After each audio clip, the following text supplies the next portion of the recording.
Just a couple months ago, friends of mine who are also social justice organizers and activists within the Berkeley area opened up the historic, revolutionary, first ever Berkeley Animal Rights Center. This is a physical space right in downtown, and it's the first animal rights center in the entire United States. Now, it's not only an organizing space for people involved with animal rights.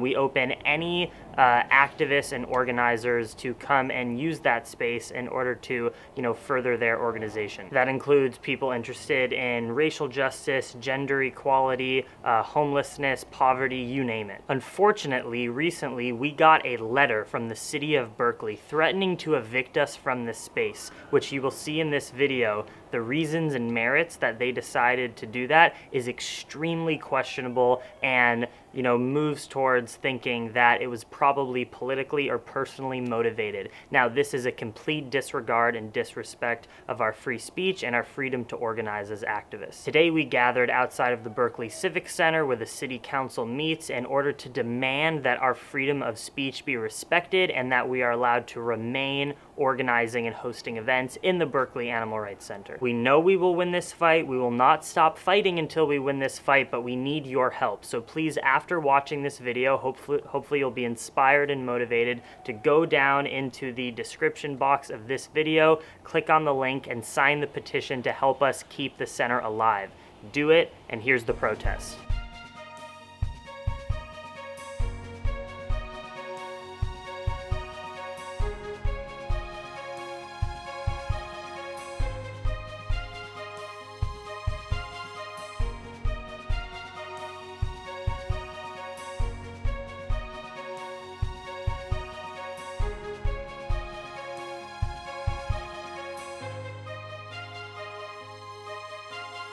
Everyone, my name is Paul, and I just moved to the Bay Area in May from Illinois.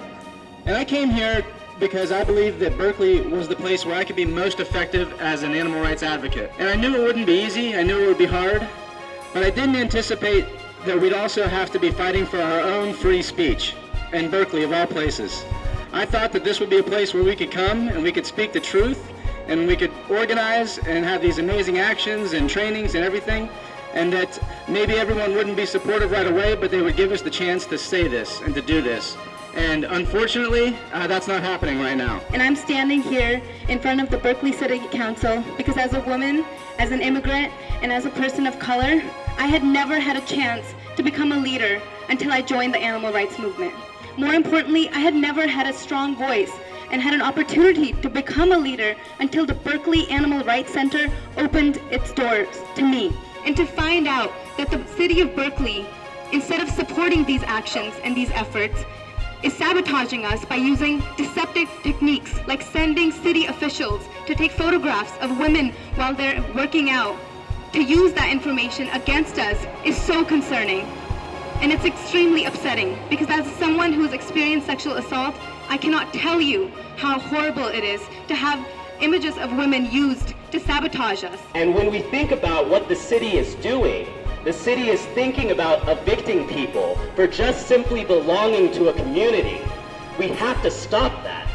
And as a person who is representative of the Green Party, a person who is interested in politics, a person who is working towards making this city a safe place for everyone, including animals, we have to think, are these actions okay? Should the city be hard-stepping a community of people who love each other, a community of people who love people that don't look like them?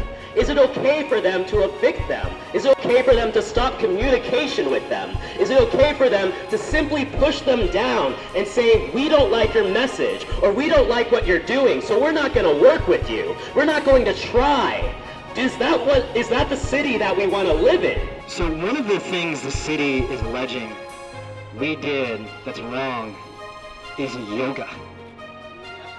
Yoga. And they're actually wrong about this. We didn't do yoga in the center. But on two occasions over the past 3 months, people did do a morning workout and stretch. And the city of Berkeley wasted government resources, sent employees on weekends to spy on activists while they're supposedly doing yoga and in fact just stretching. So am I wrong in saying this is completely ridiculous? that the city of Berkeley is trying to kick people out for doing yoga? Of all the things you could allege. So this is an egregious misuse of government resources. They have now spent thousands of dollars hiring expensive outside lawyers to try and get us out of the center for doing yoga and putting on a lockbox and having a sign that supposedly doesn't fit the requirements, but that every other tenant is doing. And through all of this, the actual manager of the space, who should be regulating the lease, has told us they are as confused as we are. So clearly, there is a political axe to grind here, and we are trying to find out who it is who has this axe to grind. The second thing I want to say, though, is that the city of Berkeley has been well known as a progressive capital of America. And you ask any of the city council people, do you care about diversity? And they will say absolutely yes.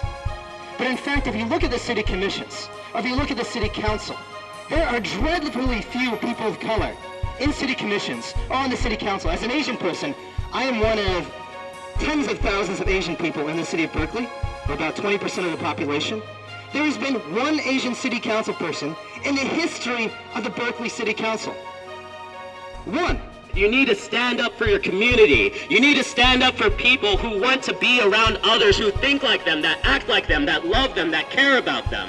Every single person here just wants to be loved and cared for and live in a safe environment. And if this city is not doing so, we need to start thinking about what type of city we're going to look towards. So when we talk about diversity, we not only don't even live up to it when it comes to people of color, when it comes to women, when it comes to LGBTQ folks, but we do not live up to it when it comes to the animals of this earth.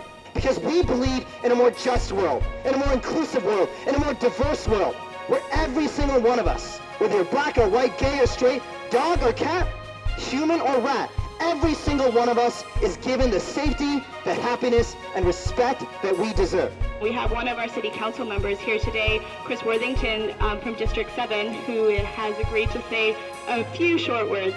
So please welcome Chris Worthington. Well, I guess I'm slightly in a state of shock that the city of Berkeley could be so fast and efficient at sending somebody an eviction notice without any advance warning and without communicating what the problems are, because usually with the city bureaucracy it takes a long time to get anything done. And it's sort of strange, why in the world would the first communication about most of these problems come in an eviction notice and in a letter from an attorney? To get an attorney to write a letter, first of all, it's not the city attorney who wrote the letter. So some private law firm wrote the letter. How much money did it cost the city of Berkeley to send that letter?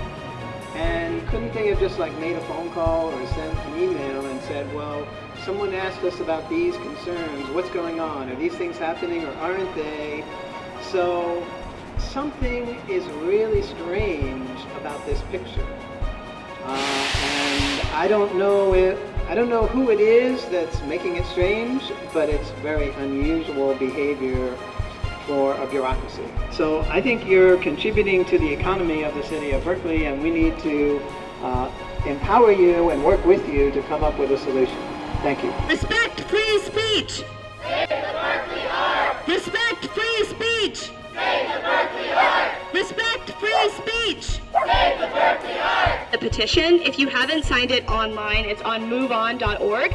Thank you very much. I'm glad everyone came out here today. Let's make sure this is the first of many days we'll be fighting for the center and fighting for the animals of this earth until every single one of them is safe and happy and free.